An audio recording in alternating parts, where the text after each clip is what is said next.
Nakabili tayo nitong replacement battery para sa dito sa JBL na speaker portable, kasi itong akin ay luma na, kaya papalitan yung battery kasi ang bilis niya na malowbat. Parang 390 yung kuha ko dito sa battery na to.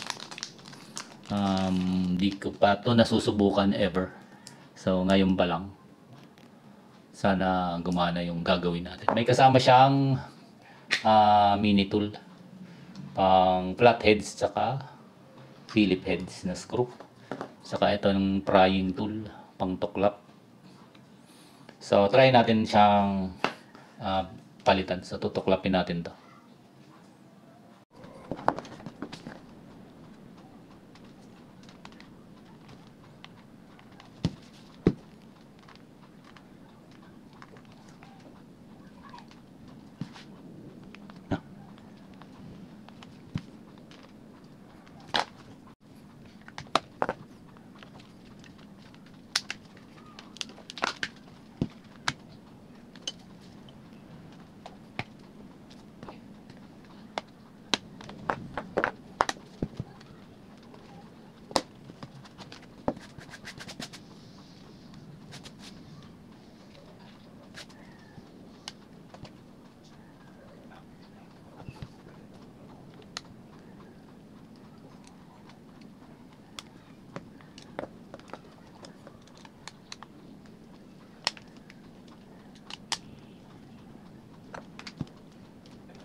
So ayan, nabuo na rin natin. Nailagay din natin yung replacement na battery.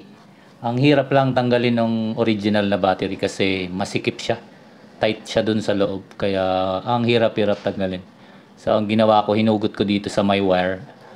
Ayan, naputol na siya at nasira na. Ingat kayo dito kasi nag-i-spark siya pag nagdidikit-dikit. So ang ginawa ko, pumunta ako dun sa likod niya, tinanggal ko itong part na to. So hinawi ko lang ng konti, hindi ko na tinanggal yung mga wire. Tapos sinundot ko siya dito sa part. Tinulak ko lang ng screwdriver. Umusli naman siya. So habang tinutulak nyo yun galing dito sa part, daan-daan lang kasi masikip siya tsaka may mga pandikit pa. Kaya ang ganit niya tanggalin. At di hamak na mas makapal tong original na battery. Yung thickness. Yung replacement, yung nalagay natin medyo manipis kaya ang luwag lang. Kaya pag papalitan ulit yun, mas madali na siyang tanggalin. Anyway, ayan naman siya. Nagpa-power on, power off. Tapos, try din natin siyang i-charge. Alin ba ang tinuro ko? Dito pala kanina, ito yung tinanggal ko. May 4 na screw to sa ilalim. So, tapos, maaangat mo siya ng konti. Dito sa side na to, doon mo itutulak yung battery. Hindi pala dito. Dito sa part na to. Dito yung tulak, dito yung hila. Mas maganda, sabay. Para okay. Anyway, namali lang ako nung turo nung pinagtulakan. So, try natin siya i-charge. So, ayan, blinking naman at charging. So, ibig sabihin, effective or gumagana yung replacement battery. Ang kailangan ko lang testingin ay yung endurance ng battery. Kung gaano siya tatagal. Itong flip 4 ko ay may kalumaan na. Kaya yan, yung rubber niya dito sa labas. Dali ring matuklap nung sinisikwat ko to. Nung sinisikwat ko tong takip ng speaker na to, itong perforated na to. Hindi to gumagana, nababalik ko tong kasama niyang pang tuklap. So ang ginamit ko na lang ay ito, yung maliit na flathead. So ganun lang, ididiin nyo lang siya padiin, hindi patuklap nitong rubber kasi masisira yan tulad ng nangyari dito. So diinan nyo siya pa baba, hindi pasikwat. So pag ganyan, patulak pa baba. Tapos hanggang dito sa part na to para nandiyan kasi yung mga lock niya eh. So yun lang yung dyan. Pag natanggal niyo yung isa, madali na lang yung isang side. So anyway, yan na yung pagpapalit natin itong ng battery nitong JBL Flip 4 ko na luma. Maglalagay na lang ako ng link sa comments kung saan ko binili to. Sa Lazada ko to nabili. Pero marami namang seller. I-update ko na rin lang kayo sa buhay ng battery kung gaano siya katagal malobat. So yun na po. Tapos na po.